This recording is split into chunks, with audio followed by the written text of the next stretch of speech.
Dernière étape des travaux de construction du réseau d'interconnexion en fibre optique Congo-Cameroun, lancé le 8 août 2020 par le ministre des Postes et Télécommunications Léon Justy Bumbu dans la localité de Ntam. L'interconnexion du Congo-Cameroun prend sa source dans la localité congolaise de Wesso et près de 347 km de fibre optique sont déployés jusqu'à la frontière avec le Cameroun. Thibaut Elian.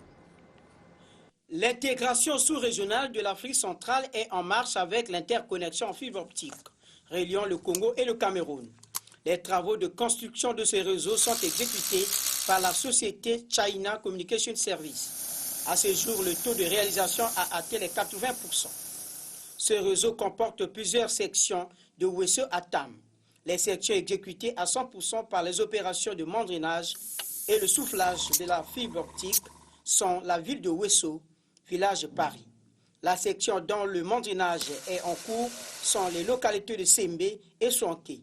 Ce que je fais maintenant, c'est plutôt pour le test de pression des tuyaux BHT et aussi réserver les câbles dans la chambre. C'est pour garantir qu'il n'y a pas de fuir l'air des tuyaux BHT. On doit ajouter au moins 3 barres dans le tuyau et puis 24 jours après, on peut revenir ici pour revérifier si le donné c'est encore 3 barres. Comme ça, on peut faire les tâches suivantes. Une fois les travaux achevés, ce projet offrira les opportunités aux populations des localités bénéficiaires. C'est un honneur pour le département de la Sangha, qui paraît être un carrefour. C'est un sentiment de satisfaction dans ce sens que je note que les délais seront tenus d'ici là, parce qu'elles sont d'une efficacité qui se constate.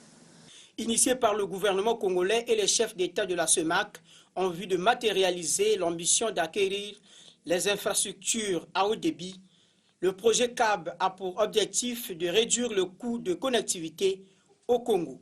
Long de 343 km sur l'axe terrestre, ce projet est financé en grande partie par la BAD.